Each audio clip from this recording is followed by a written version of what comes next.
Assalamualaikum. Wah, hari ini kita kedatangan tamu luar biasa ini. Iya, Tokoh aksi literasi yang sudah mendapat penghargaan nasional. Terima kasih, selamat datang Bang KW. Iya. Duduk dulu, Iya. Bang KW. Ini luar biasa nih tempatnya. Alhamdulillah. Pecinta buku datang ke gudang buku. Nah, Kenapaan sehat-sehat dari Padang nih? alhamdulillah. Penasaran untuk datang ke studio aksi literasi? Sebagai sebuah hantaran, saya sekarang berada di studio aksi literasi Andrinov Acaniago. Nama yang sangat kita kenal, terutama di Padang dalam mensupport kegiatan sosial. Mana Dan? Alhamdulillah sehat. Wah, luar biasa ini. Kedatangan Iya. Bung Yusrizal KW. Ya, sudah lama sebetulnya diharapkan datang ke sini. Iya. Ini udah lama juga diimpikan datang ke sini. Saya lihat nih, udah Andrinov bukunya begitu sangat banyak. Sebagai pegiat literasi yang banyak mensupport, memotivasi anak-anak remaja untuk mencintai buku, untuk baca buku, kayaknya mereka perlu tahu. Ini Pak Andrinov ini memiliki buku sebegini banyak, itu sejak kapan? Ini buku di sini kira-kira 2.500 mungkin lebih ya. Lebih kayaknya nih, Lebih. ditambah di luar ya. Ya termasuk yang di luar tadi. Ya, kan ada 3 rak besar yang memenuhi satu dinding ya. Nah, ini hasil menabung ya. Kalau orang kan ada nabung uang, ini nabung buku. Iya, nabung buku. Ya, deposito ini. Iya. Deposito langsung dalam bentuk buku. Ini hasil lebih dari 30 tahun ya. Jadi sejak saya masih mahasiswa udah ya waktu itu ya sesuai dengan kemampuan beli satu dikit ya. Dapat honor menulis. Wah, pasti ingat beli buku satu buat kenang-kenangan. Nah, kan waktu mahasiswa kan saya juga sering nulis ya di koran ya. Nah, sejak itu terus ya punya uang ya hampir tiap bulan beli buku lah. Termasuk di masa pandemik sekarang ini ya masih tetap beli buku lewat online ya. Ada yang kita beli dari teman-teman yang memang menjual lewat medsos. Iya. Nah, ada juga yang ya, karena perlu sekali dipesan lewat Amazon.com. Oh iya. Nah, itu. Buku ini hasil sedikit beli ya jadilah sebanyak ini. Dan ini menjadi tempat kita tempat bertanya, membuat kita nyaman. Nah, nyaman ya. selain kepikir sesuatu, ingat kayaknya di buku itu ada. Kita udah lupa ingat isinya. Cari jadi tahu lagi, makin mantap lagi pengetahuan kita kan. Jadi kan pasti ya anak-anak sekarang banyak melihat buku-buku yang tersedia di sini dan banyak juga kan yang nggak suka baca zaman sekarang dan anak-anak. Nah, sekarang pertanyaan, buku sebanyak ini sempat nggak Pak Andrinov baca semua? Pasti nanya, mana sempat baca buku kayak gitu? Pasti pertanyaan itu muncul. Iya. Dan sebagian duganya itu mungkin benar. Nah, dalam arti begini, tidak setiap buku perlu dibaca tuntas kalau kita sebelumnya sudah baca buku-buku yang berhubungan dengan itu secara tuntas. Ini kalau buku ilmu pengetahuan ya. Iya. Karena buku ilmu pengetahuan itu kan buku yang berkembang. Iya. Nah, sebagian walaupun itu buku baru terbit, kadang-kadang separuh, sepertiga itu masih mengulang lagi yang sudah ada di buku yang sebelumnya. Iya. Nah, itu sudah menghemat kan untuk membaca satu buku. Iya. Nah, bisa juga kita bacanya memang seperlu yang kita perlu. Ya, kita baca yang perlu. Iya. Jadi lihatlah daftar isi, kita lagi nyari pengetahuan tentang ini. Ada di subbab berapa. Iya. Mau lebih fokus lagi supaya cepat, lihat indeks. Nah, habis itu baru kita baca, kalau perlu baca yang berulang-ulang. Ya, mungkin yang dibaca cuma 25 halaman, 30 halaman. Iya. Tapi ya itu sangat berguna, menambah, memperkaya pengetahuan kita, melengkapi pengetahuan yang sebelumnya sudah ada di topik buku itu. Nah, begitu. Jadi, nggak harus memang baca tuntas dari halaman 1 sampai akhir setiap buku, nggak harus. Nah, yang penting berarti apa? Di awal-awal, di masa muda, kita harus kencang bacanya. Nah, ini. Untuk yang muda, Ingat, di masa muda bacanya harus kencang. Ya, saya sendiri udah agak menyesal karena kurang kencang waktu itu. Waktu muda itu kurang kencang bacanya. Sehingga emang ada buku yang kelihatan memang perlu dibaca secara keseluruhan, waktu jadi nggak sempat. Yeah. Padahal kalau dulu saya baca buku-buku itu yang tentang itu, ya mungkin saya nggak perlu harus baca buku yang baru didapat itu secara tuntas. Cukup baca lagi 1 bab atau 2 bab. Nah, jadi ada rasa menyesal juga karena kurang kencang bacanya. Iya. Nah, ini untuk anak-anak literasi ya, terutama di BKAC, Tanah Ombak, dan di Padang itu banyak itu anak-anak yang mulai termotivasi membaca. Mungkin Dalam bisa bagi nggak? Kenikmatan membaca itu apa sih?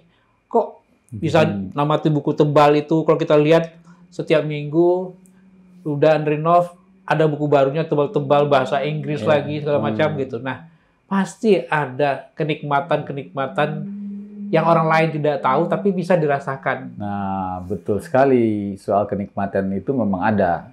Iya. Dari mana sumber kenikmatan itu? Ya dari dapatnya pengetahuan baru.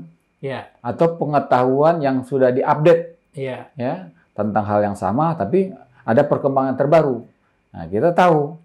Nah, dengan kita punya pengetahuan itu kita bisa ngasih tahu ke orang lain, kan? Kan ilmu itu wajib diajarkan lagi kalau kita sudah dapat. Iya, ya. Nah, habis itu kita berbagi cerita.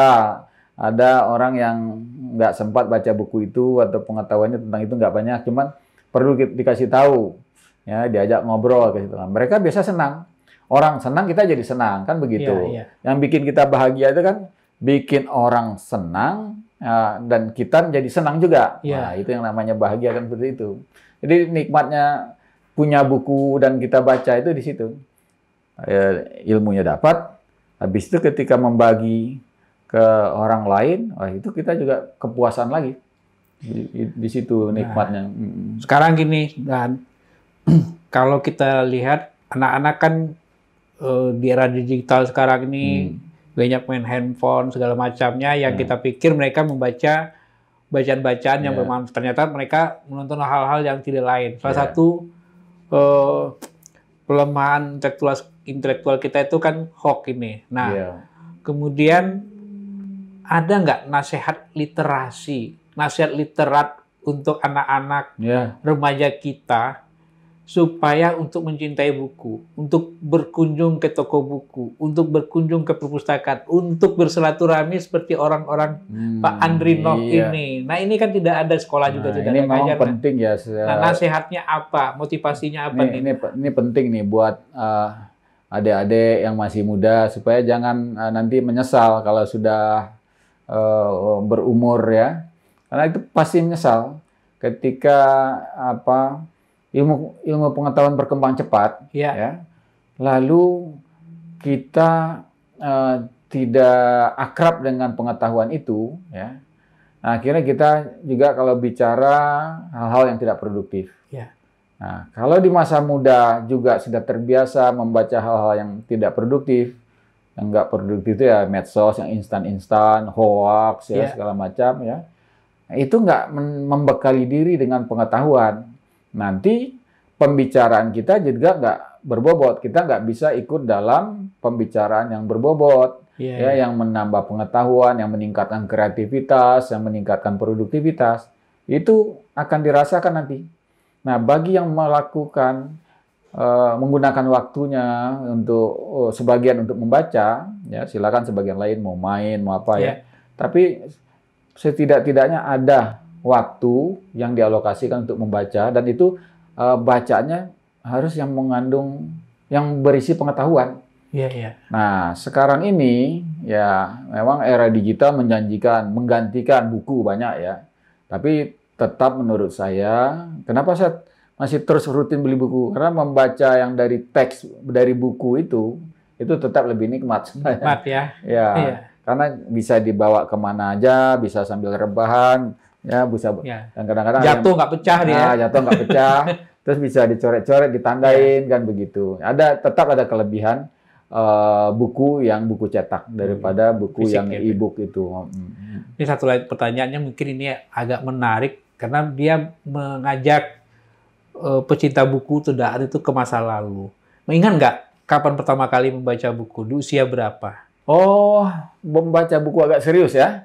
Ya, artinya apakah habit membaca buku ini sejak SD atau udah SMP? Mungkin lebih tepatnya ke SMP. SMP itu Jadi bukunya ada buku yang sampai sekarang ingat betul. ya, buku pertama yang paling berkesan. Yang paling berkesan Pangeran Monte Carlo. Pangeran Monte Carlo. Pangeran Monte Carlo, buku cerita. Ya, kenapa berkesan buku itu? Ya ceritanya seru, lalu dibacanya enak ya. Dan bukunya nggak terlalu buku ceritanya nggak terlalu tebal, tapi emang wah luar biasa imajinasi pengarang itu membuat seperti kejadian yang kita dilihat masuk ke kejadian yang sesungguhnya. Ya, tokoh yang dibicarakan itu di situ. Nah, itu makanya judul buku itu nggak pernah lupa itu. Yang itu berdampak nggak pada bacaan berikutnya? Oh ya, itu mendorong kita jadi pengen juga baca buku-buku yang lain jadinya. Ya. Oh, ternyata bisa ya dapat cerita yang menarik, yang menginspirasi dari buku cerita aja. Ya. Itu buku cerita, tapi ya membuat kita jadi punya angan-angan. Itu bikin kita angan-angan itu nggak salah. Itu angan-angan itu kan positif. Itu bikin kita jadi punya angan-angan. Wah, begitu ya. Kalau kita menjalani hidup, kalau dalam menghadapi situasi yang genting, apa yang harus kita lakukan, nah itu dapat inspirasi dari situ. Wah, jadi pengen baca lagi. Ada nggak buku-buku yang lain? Sejak itu. Nah, kan tadi membaca buku. Ingat nggak pertama kali beli buku itu umur berapa? Uang sendiri pernah nggak mencita-citakan? Wah, bukan mencita-citakan maksudnya ya. Saya ngumpulin duit ini mau beli buku ini loh. Gitu. Oh, mungkin waktu SMP juga ya kalau nggak salah. Karena waktu itu dapat honor. Oh, dapat honor ya? Dapat honor, nulis puisi di Kompas. Oh, kalau yang puisi itu ya? Iya, kalau di Kompas kan dikasih honor. Ya, kalau di Sinar Harapan dikasih hadiah buku, dikirim buku. Nah, itu buku Pangeran Monte Carlo itu hadiah dari Sinar Harapan. Oh, bukan di perpustakaan berarti dari honor menulis juga berarti ya? Iya. Imbalan tulisan yang masuk. Nah, yang beli rasanya pertama kali waktu SMP. SMP ya. SMP pas dapat honor itu. Bangga sekali ya. Wah, bangga sekali kan. Sejak itu memang kalau ada honor dari tulisan itu selalu satu harus ada kenang-kenangan dalam bentuk buku yang dibeli. Itu. Sekarang gini, Dan. Ada karena kita pegiat literasi atau gerakan membaca, keluarga Indonesia ini tidak memiliki tradisi membaca. Keluarga Indonesia ini tidak memiliki, rata-rata kebanyakan persentase terbesarnya tidak memiliki rak buku di rumahnya. Tidak memiliki buku di rumahnya. Nah, apakah Andrinov terbilang lahir dari keluarga yang memiliki tradisi membaca, tradisi keluarga yang memiliki rak buku dan buku-buku yang banyak? Terus terang, kalau di keluarga justru kita ini generasi perintis. Bukan yang meneruskan dari orang tua. Orang tua dulu nggak punya rak buku. Nah, ini ya tradisi ini di generasi kami ya, di generasi kita sebagai anak-anak gitu. Nah, itu. Nah, tapi memang setelah ya bagusnya tiap rumah itu harus ada rak buku. Iya, betul. Ya. Karena buku ini biar bagaimanapun dia sumber pengetahuan sekaligus dokumentasi ya. Kalau kita perlu sesuatu kita lihat lagi, kita buka lagi ya. Karena dia dokumentasi yang bercerita, di dalam juga ada gambar ya. Dan sebagai aksesoris itu kan tinggal dibikin aja raknya, letaknya di mana, desain raknya seperti apa. Bisa jadi desain interior juga ya. Nggak mesti di ruangan itu aksesori yang lain, perhiasan atau pajangan-pajangan aja. Rak buku itu sekaligus berfungsi sebagai aksesori, tapi dia memberikan manfaat lain. Iya. Nah, itu keren sebetulnya kalau ruang tamu atau ruang keluarga punya rak buku. Ini Dan juga termasuk orang yang peduli terhadap pendidikan karakter ya. Kemudian kita pernah menyebut tentang pembangunan manusia. Yang dibangun manusia, antara lain pembangun manusia itu adalah guru. Nah, saya beberapa kali berkunjung ke rumah guru, dan waktu guru, ternyata di rumah guru itu tidak ada banyak rak buku. Guru banyak tidak memiliki koleksi buku. Padahal di tangan guru akan lahir generasi. Saya minta pendapat dan saran untuk guru menjadi literat itu bagaimana, Dan? Nah, kondisi ini bagaimana, Dan? banyak guru ya kita yang tidak membaca Iya, buku. kalau kondisi yang seperti Bang KW ceritakan itu ya memprihatinkan sebetulnya. Guru kan tukang transfer ilmu. Iya. Sebelum ditransfer ilmu itu harus ada dulu kan. Sebenarnya. Nah dari mana dia dapatkan? Nggak cukup dari TV, dari dengerin ini, dengerin itu bukan ilmu sebetulnya. Itu informasi saja. Nah kalau yang ilmu itu dia sudah tersistematisasi, terstruktur. Nggak duga-duga ya? Iya, bukan duga-duga. Sudah diuji pengetahuannya itu, baru ditaruh di dalam buku, ditulis. Nah, kalau guru nggak hobi membaca, yang nggak punya koleksi buku, itu sayang sekali. Itu otomatis akan menempatkan grade-nya di bawah atau di tengah ya, dari guru-guru yang bagus gitu. Jadi wajib guru itu hobi membaca. Ya. Tapi dosen juga banyak nggak baca ya? Banyak juga yang cuma cari pangkat, cari gelar juga banyak aja. Iya, banyak. Dan ini memang kayak pengalaman kita ini. Jadi kami kan di sini juga menggerakkan namanya gerakan aksi literasi.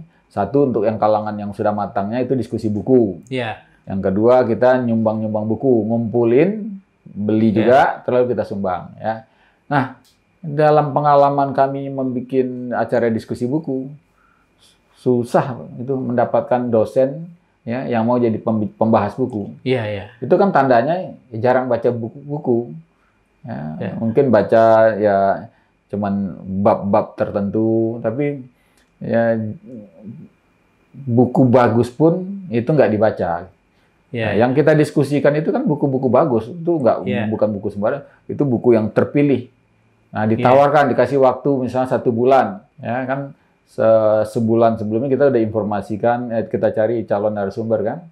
Nah, itu susah nyarinya, itu pengalaman dan merasakan bahkan sebagian besar dosen-dosen pun kurang ininya, intensitas membacanya itu kurang. Nah, coba bayangin itu bagaimana, apa ilmu yang dikasih di kelas ke mahasiswa, berarti kan mungkin ngulang-ngulang yang lama-lama aja kan? Iya, iya. Nggak update namanya pengetahuan. Jadi mungkin nanti kami bisa tunjukkan ya. Di sini ada juga tempat bikin namanya studio aksi literasi kan. Jadi ada tempat rekaman, tempat bikin podcast ya. Kita ada tamu, kita ajak bincang-bincang. Nah, kadang-kadang saya juga membuat rekaman sendiri untuk disampaikan gitu. Nanti kita mau tunjukin, mungkin kita bisa lihat sekarang ini. Saya mau perkenalkan ke Bang KW ini. Sudut-sudut studio aksi literasi. Nah, ini tempat kita biasa bikin podcast. Nah, dikasih backgroundnya ini mengandung pesan ini. Iya.